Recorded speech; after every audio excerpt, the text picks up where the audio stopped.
Hello everybody and welcome to our module on hyperlipidemia. Shown on the screen are the four measurements that are routinely obtained in the clinical setting to assess a patient's lipid status. We routinely measure patients' total cholesterol. We measure their LDL-C cholesterol. This is the level of cholesterol associated with LDL particles. You'll hear people refer to a high LDL level or a low LDL level, but actually we don't routinely measure the number of LDL particles. Instead, what we measure is the amount of cholesterol associated with LDL particles. We also measure the amount of cholesterol associated with HDL particles, and then finally, we measure the amount of triglycerides. And from the video on lipid metabolism, you may know that there are other lipid particles like VLDL and chylomicrons, but those are not routinely measured. These are the four routine measurements that are obtained in the clinical setting. Now, another thing you should know is that we don't often measure directly the LDL cholesterol. Instead, we often calculate it, and we calculate it from something called the Friedewald formula.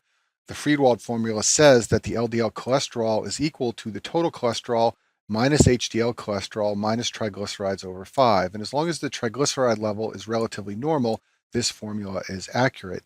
And because your triglyceride level rises after you eat a meal, this is one of the reasons we ask patients to fast before they have their LDL cholesterol tested. When they're fasting, the triglyceride level will be very low, and this formula will be accurate to calculate the LDL cholesterol level. When we say that a patient has hyperlipidemia, we usually mean that they have either elevated total cholesterol, LDL cholesterol, or triglycerides, or potentially all three.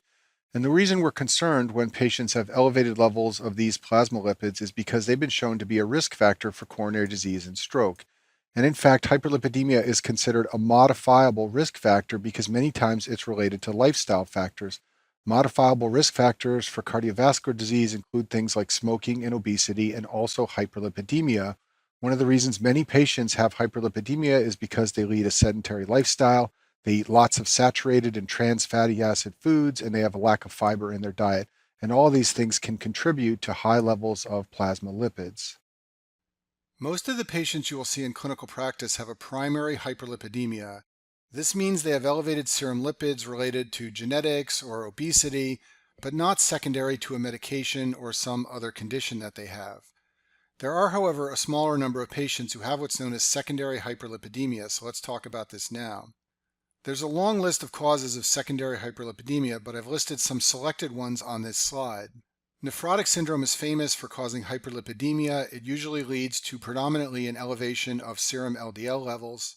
Patients who consume lots of alcohol can have elevated triglyceride levels, and triglyceride levels also rise in women who are pregnant. Beta blockers can cause a small increase in the serum triglycerides. This is usually not clinically significant. And hydrochlorothiazide can also cause increases in the total cholesterol, the LDL, and the triglycerides. And then on a practical level, when you're doing clinical medicine and a patient has elevated triglycerides, one of the things you always want to think of is that they may not have fasted before their blood was drawn. The reason we ask patients to fast is because there's lots of triglycerides in the foods that we eat. So if patients forget to fast and have their blood drawn for measurement of serum lipids, they will have elevated triglycerides. It's not due to any pathologic state, it's simply because they weren't fasting when the blood was drawn. Usually, hyperlipidemia has no signs or symptoms. It's often called one of the silent killers along with hypertension. However, you do sometimes see physical findings in patients who have very markedly elevated lipids. These are usually patients who have one of the familial syndromes we'll talk about later in this module. Their cholesterol levels or triglyceride levels can get very, very high, and this can result in physical exam findings. Some of the signs of marked hyperlipidemia include xanthomas. Xanthomas are plaques that you can see on the skin, and they're made up of lipid-laden histiocytes. Histiocytes are macrophages, and they fill up with lipids and form xanthomas. These will appear as bumps on the skin, often on the eyelids. This is a picture of a patient who has xanthomas on the eyelids, and this is the picture of a child who has a xanthoma on the forearm. Sometimes xanthomas occur over the Achilles tendon in the leg. These are called tendinous xanthomas, and that's another classic finding of hyperlipidemia. And then finally, on fundoscopic exam of the eye, you can sometimes see a finding called a corneal arcus. These are lipid deposits in the cornea. If you Google this, you can see lots of pictures of what a corneal arcus looks like on fundoscopy. Sometimes patients who have markedly elevated lipids develop pancreatitis. This occurs when the triglyceride level gets too high. A normal triglyceride level is less than 150. The triglycerides have to get markedly elevated, usually over 1,000, to cause acute pancreatitis. The exact mechanism of pancreatitis in hypertriglyceridemia is unclear, but there is evidence that it may involve chylomicrons in the plasma. Recall that chylomicrons are formed after you eat a meal, and then they usually clear a few hours later, and they're very large particles. They are the largest lipoprotein particles. When your triglycerides are over 1,000, chylomicrons are always present, and these may obstruct capillaries in the pancreas, leading to ischemia. The ischemia and the vessel damage may expose triglycerides to pancreatic lipases. This can break down the triglycerides and release free fatty acids, and it's actually the acids that may be the problem. They may lead to tissue injury and cause pancreatitis, and this is one of the hypothesized mechanisms by which you get pancreatitis when your triglycerides are markedly elevated.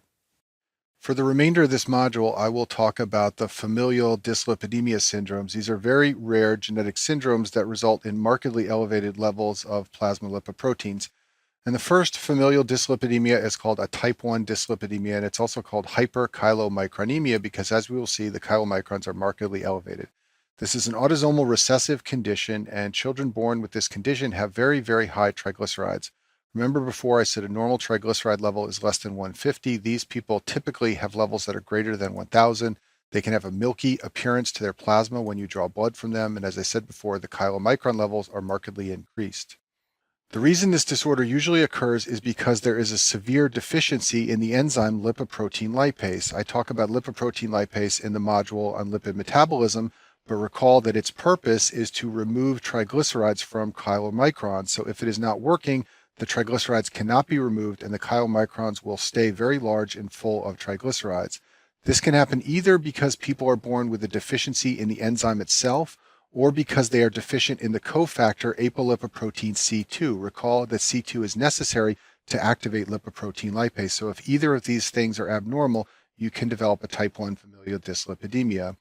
The main symptomatic problem in these patients is recurrent pancreatitis. As I told you before, when your triglyceride levels get this high, you can develop pancreatitis.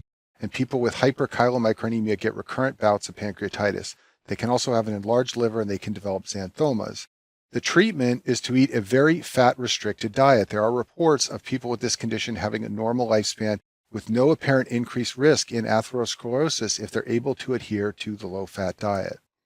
A type 2 familial dyslipidemia is called familial hypercholesterolemia, and the problem in this condition is that the total cholesterol and LDL cholesterol levels get very high.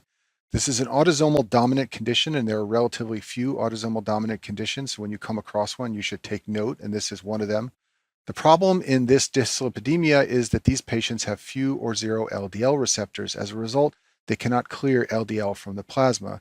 This means their LDL will get very high. It can be over 300 if they are heterozygous for the gene mutation for this condition. It can be over 700, which is very, very high if they are homozygous. The main problem that's going to happen when the LDL is this high is severe atherosclerosis, and people with this dyslipidemia can have heart attacks in their 20s, which is very, very young. They also sometimes develop tendon xanthomas and also corneal arcus on fundoscopic exam. A type 3 familial dyslipidemia is called familial dys-beta lipoproteinemia, and people with this condition have the ApoE2 subtype of ApoE. In the module on lipid metabolism, I talked about how ApoE is necessary for the clearance of particles like chylomicrons and VLDL particles from the plasma. People who have the ApoE2 subtype have lipid particles that are poorly cleared by the liver. As a result, they accumulate chylomicron remnants and VLDL particles, and these are collectively known as the beta lipoproteins. That's why this is called dys-beta lipoproteinemia. Clinically, what this means is that these patients have elevated total cholesterol and triglyceride levels. It can be relatively mild with the total cholesterol greater than 300, which is increased but not as high as in some other disorders. These patients sometimes develop xanthomas, but the major problem is that they can have premature coronary disease if they don't get their cholesterol levels treated. A word on ApoE and the risk of developing Alzheimer's disease. If you happen to have the ApoE2 allele, there are data that you are at decreased risk for the development of Alzheimer's. On the other hand, if you happen to have the ApoE4 subtype, there are data that you are at increased risk of Alzheimer's. I talk about this in more detail in the neurology modules on dementia, but I just want to review this here while we're talking about ApoE2 and lipoproteins. The last familial disorder is a type 4. This is also called hypertriglyceridemia. This is also an autosomal dominant condition, and the problem in people with a type 4 disorder is that they have too much VLDL in the plasma. This may be because VLDL is overproduced, or it may be because it's not broken down appropriately, or it may be for both reasons. But whatever the mechanism, the VLDL level is too high, and what you see on blood work is that the triglyceride level will be elevated. usually in the 200 to 500 range. This is not as high as in some of the other disorders, so you usually don't see pancreatitis in a type 4 dyslipidemia. This type of dyslipidemia is associated with diabetes type 2. Most of these patients have diabetes. Most of them are also obese. Often this is diagnosed on routine screening blood work when it shows that the triglyceride levels are elevated among a diabetic patient. And the main problem here is that if the triglyceride levels are routinely allowed to be this high, these patients have an increased risk of coronary disease and they can develop premature coronary disease. And that concludes our module on hyperlipidemia.